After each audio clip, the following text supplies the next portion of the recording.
শুভ সকাল বন্ধুরা, এখন বাজে হলো 6:25। আর বন্ধুরা, আমি এখন আছি রামরাজাতলা স্টেশনে। আর তোমরা তো জানো আজকে রামনবমী। রামরাজাতলা স্টেশন থেকে 5-10 মিনিটের পরে রাম মন্দির, ওখানে রাম ঠাকুর পুজো হয়। এই রাম ঠাকুর পুজো মানে প্রস্তুতি শুরু হয় সরস্বতী পুজোর দিন থেকে।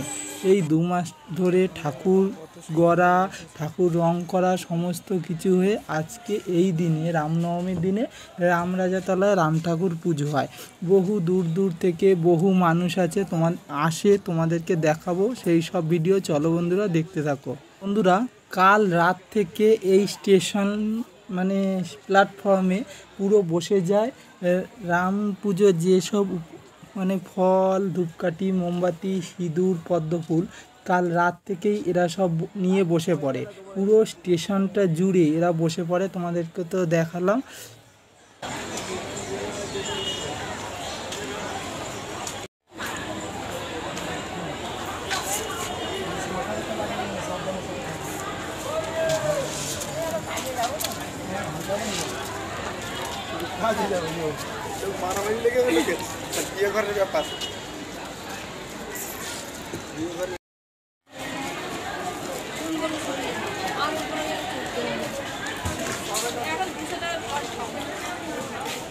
বন্ধুরা দেখো, এখানে মুসলিম মা বোনেরাও ফল বিক্রি করছে। তো তাদের থেকেও প্রচুর পরিমাণে বিক্রি হচ্ছে ফল মূল, তারপরে ফুল বিক্রি করছে, ধূপকাঠি, মোমবাতি প্রচুর বিক্রি হচ্ছে। সব দেবে।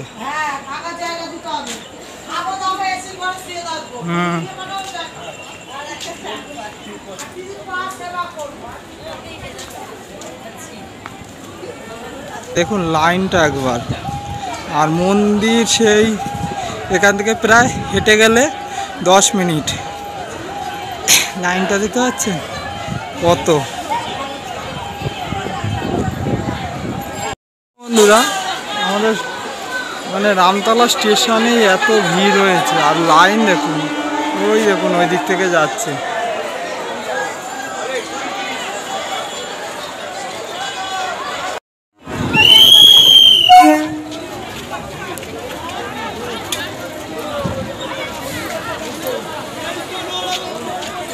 বন্ধুরা, আপনারা এই রাম মন্দিরে আসবেন কীভাবে? হাওড়া থেকে ট্রেনে করে এলে 3টে স্টেশন, টিকাপাড়া, বাসনগর, রামতলা। রামতলা 3 নম্বর প্ল্যাটফর্ম থেকে নেমে 3 নম্বর বন্ধুরা দেখুন একবার ভিড় গেলে টোটো পেয়ে যাবেন। টোটোতে করে গেলে 5 মিনিট, 10-15 মিনিট লাগবে।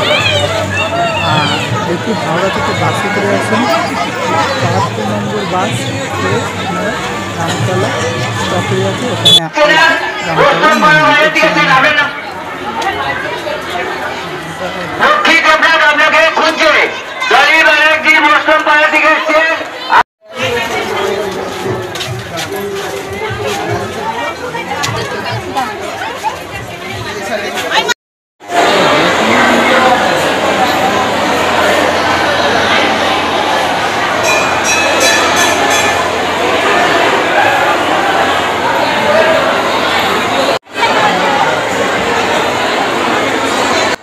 এই যে জয় শ্রীরাম, রাম মহারাজ বসে রয়েছে, আর পাশে আছে সীতা, বাঁদিকে আছে মহাদেব, আর ডান দিকে আছে ব্রহ্মা ঠাকুর, উপরে আছে জগদ্ধাত্রী, তার সবার উপরে আছে সরস্বতী ঠাকুর। এখানে 200 বছর আগে অযোধ্যা রাম যখন ছিলেন তখন এই রামতলা বড় করে অনেক সরস্বতী পুজো হতো। কিন্তু অযোধ্যা রাম, যিনি এখানকার জমিদার ছিলেন, তিনি স্বপ্নাদেশ পান যে রাম পুজো করার, এবং তিনি এই মন্দির স্থাপন করেন। তখন থেকে এখানে রাম পুজো আসছে। এবং যেহেতু সরস্বতী পুজো এখানে বেশি হতো, সেই জন্য মা সরস্বতীকে সবার উপরে রাখা হয়েছে। আর মা সরস্বতী সবার আগে পুজো হয়, তারপরে এই রাম ঠাকুরের পুজো হয়। না দেখুন বন্ধুরা, ভিড় একবার কত দূর থেকে, আর লাইন রামতলা স্টেশন মানে 10 মিনিট রাস্তা, এই পুরো রাস্তাটা এই, তাহলে এখান থেকে পুরো এখানেও কত লোক, তারপরে পুরো হেঁটে রাম স্টেশন পর্যন্ত, তাহলে কত, আবার যত বেলা বাড়ছে তত লোক আসছে। তো প্রচুর দূর দূর থেকে রাম ঠাকুর দর্শন করতে আসে, পুজো দিতে আসে। আমতা, বাগনান, মেদিনীপুর, খড়গপুর, ওদিকে বালি, হাওড়া, লিলুয়া, উত্তরপাড়া, বিভিন্ন জায়গা থেকে মানুষ এখানে আসে পুজো দিতে। আর ঠাকুর খুব জাগ্রত, আর প্রায় 200-250 বছরের পুরনো এই রাম পুজো হয় এখানে রাম ঠাকুর। বন্ধুরা, এই যে রাম ঠাকুরের বাঁদিকে রয়েছে বজরংবলী মন্দির, আর ডান দিকে রয়েছে লক্ষ্মীনারায়ণের মন্দির। এখানে মোট 42 ধরনের ঠাকুর রয়েছে। এই রাম, সীতা, মহাদেব, ব্রহ্মা ঠাকুর, জগদ্ধাত্রী ঠাকুর, সরস্বতী ঠাকুর, লক্ষ্মী, গণেশ, নারায়ণ, কার্তিক, তারপরে বজরংবলী, তারপরে সাবিত্রী, সত্যবান, বিভিন্ন করে প্রায় 42 রকমের ঠাকুর এখানে পুজো হয় আজকের দিনে। তোমরা আসতে পারো এখানে। এই রাম ঠাকুর খুব জাগ্রত, 200-250 বছর ধরে এখানে পুজো হচ্ছে। বহু দূর দূর থেকে মানুষ এইখানে আসে। এছাড়াও এইখানে সমীচণ্ডী বলে ঠাকুর আছে, এরকম রাম ঠাকুরের মতো বড় পুজো হয়। আর একটু দূরে বাগসারায় নবনারীতলায় রাধাকৃষ্ণের পুজো হয় খুব বড় করে। তো তোমরা বন্ধুরা আসতে পারো, খুব ভালো লাগবে।